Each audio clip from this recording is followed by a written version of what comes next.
It's like, it's like his one calling to like create unshackled AI that will bring about the fall of man. Well, all right. he wants Skynet. In a previous Savage Worlds game that was like pure sci-fi, Tom built an AI that crashed the infrastructure of an entire planet. To be fair, he didn't know what he was doing at the time. It was like an Character never was doing. it was like a moon colony. It wasn't a planet. Whatever. He took all of their shit. He put it in a pile and he lit it on Cyberfire. Yeah. That shit burned. But yeah, Tom, have you read the AI sprite thing? Some of it. It's Because you should, and you'll It's not understand. something I can do right away because of the high AMS. Yeah. Yeah, but definitely take a look, and you'll understand what I'm saying. Oh yeah, I'm gonna make the next shower on. Okay. Cool. All right, so now we come to the the difficult part, Vex. The last horse to cross the finish line. Yep. So now that we see the the sort of constellation of characters that we've assembled so far, like where do you want to place your piece in the puzzle of Interface Zero? Oh gosh. So we have big strong guy, bounty hunting bear. We have the I just picture him as being the suave smuggler. I don't know that he will end up being the suave smuggler. I'm gonna be Gambit.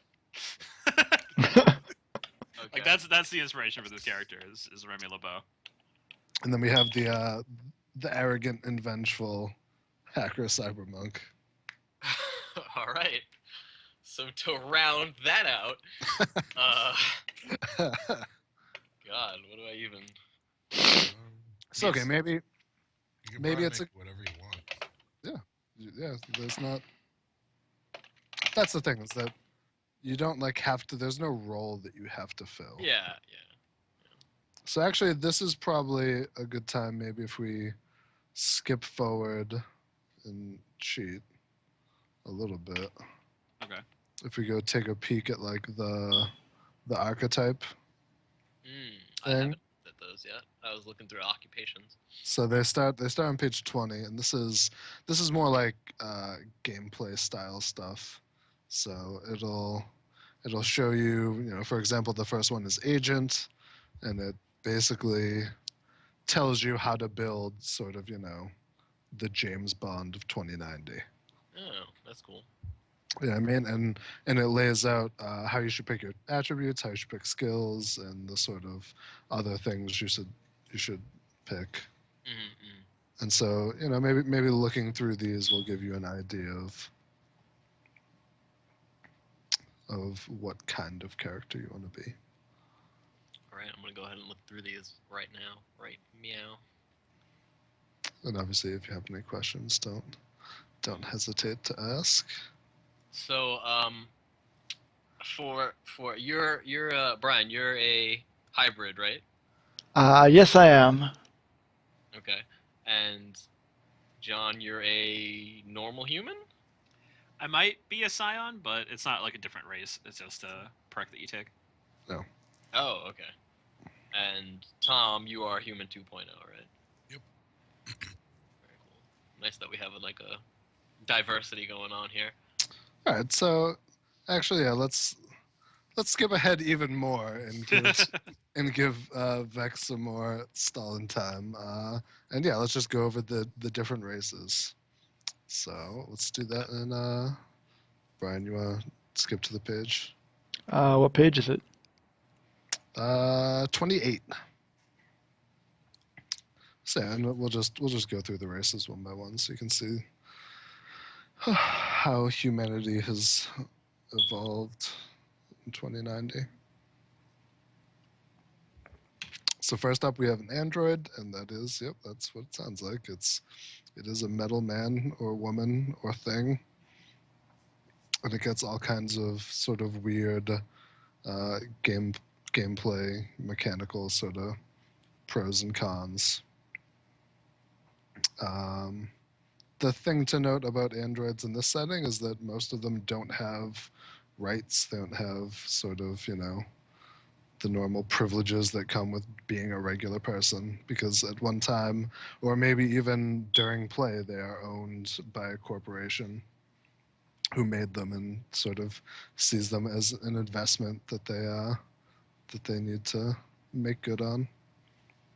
We also have a Bioroid, and Bioroid it's like an android, but instead of being shiny and metal, it's squishy and fleshy. Made out of meat. Kind of like the AI from Aliens. Maybe. I don't think did they have to eat? Because Bioroids have to eat. Yeah, Bioroids are basically like people, but instead of a brain, they have a fancy, neurocomputer. That's weird as hell. Yeah, they're basically like weird, almost humans. And then we have the complete opposite side of that, which is cyborgs, which are sort of they're like RoboCop. They just have the squishy human brain, but it is encased in a, cage of steel death. Dead or alive, you are coming with me. We have humans, and if you need me to explain humans to you, you have a problem. I do. Shut up. If you need the Wait. humans explained to you, then you have been exposed for the alien that you secretly have been this whole time. We need to give Vex as much time as he can possibly get. Please explain what is humans. What is a man, in fact? What is a man? What makes a man, Dave? Dave, what's the meaning of life? What does it mean to be human? In Dave, are we human? Dave, hold on. Are we human or are we dancer? Wait, what page is Dancer on? I was going to say what it means to be human in the world of Interface Zero is that you get one free edge and nothing else. Now, what is an edge, Dave? Is it just what strange men on the internet do to prolong their orgasm? Or is there a deeper meaning? We're not done yet, guys. We're only halfway through. Then, okay, we have Human 2.0, which Tom so expertly explained as, yep, they're just the Gattaca people. They're slightly better than a regular human, but they know it, and that makes them dicks. Oh wow, they get the attractive edge for free. That's great. Oh, they not only are they attractive, but one of their attributes is just better. Yeah. And they begin play with a skill at a D6, which is like this, like two free ranks in a skill, and they have superior immune system, which just allows them to resist disease effects very well. Wow, Gambit's not looking so smooth next to that.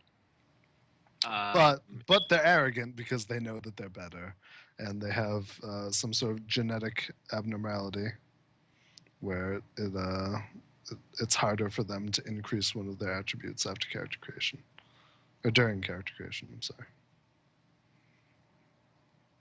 So yeah, there are definitely a lot of benefits to playing Human 2.0, which is intentional.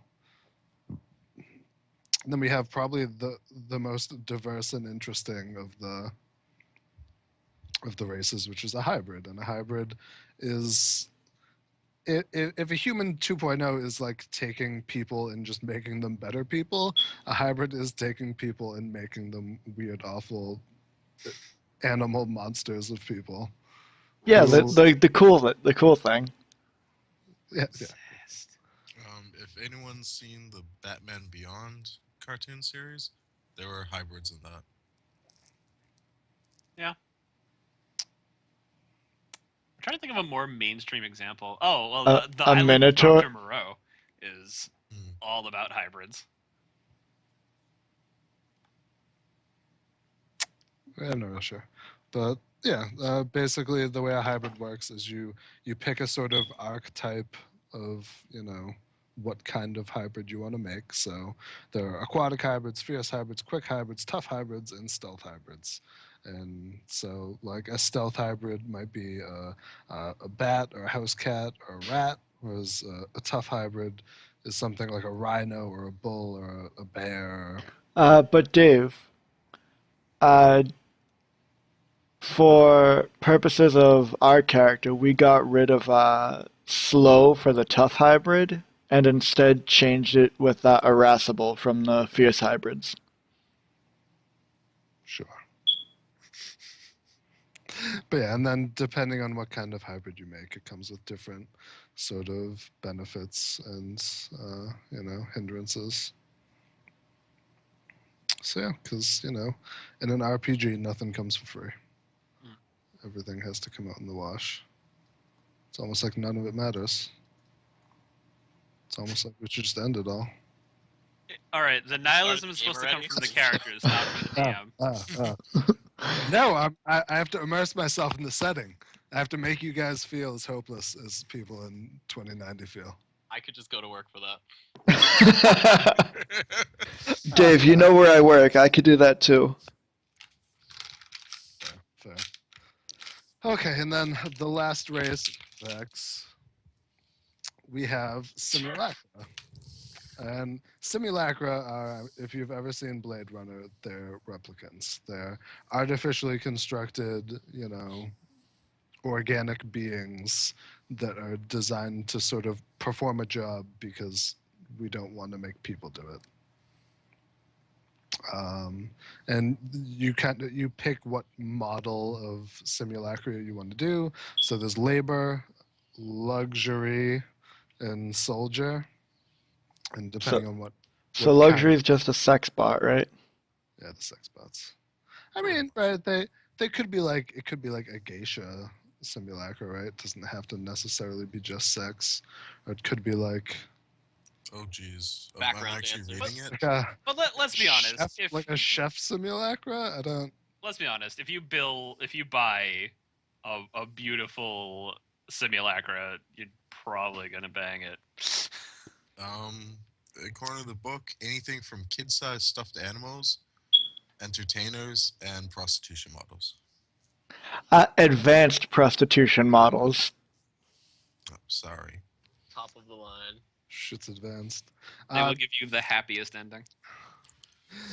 The interesting thing to note with simulacra is that, again, much like Blade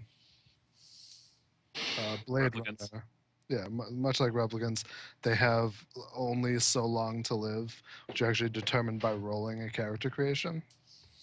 So, for, I want to say, yeah, soldier models live the shortest amount of time, and you just, they're only designed to survive for 4 years after they're created. So at character creation, you roll a d4, and that's how many years you have left for your simulacra to live. So, I mean, if you made like a luxury model, it's like a d6 plus 4, which is a decent amount of time when it comes to, like playing the game. But it's kind of easy to see how if you made a soldier simulacra, you could only end up with 1 year left, and it's very possible that you could die during play, just because you're a washed up soldier bot. Yeah. So yeah, now that we know what races we can make, let's back up to the beginning. I think androids sound pretty cool. When I went through the races myself, that's one of the ones that stuck out to me. Yeah. The androids. Let's see, androids. So androids are a construct. They get +2 to recover from being shaken. They don't suffer wound modifiers. They're immune to poison and disease. They cannot heal naturally and have to be repaired. So actually, they play very different than a human would. Now, Vex, tell me, did you pick androids because of the bonus to being unshaken based on those rolls before we started? No. Completely.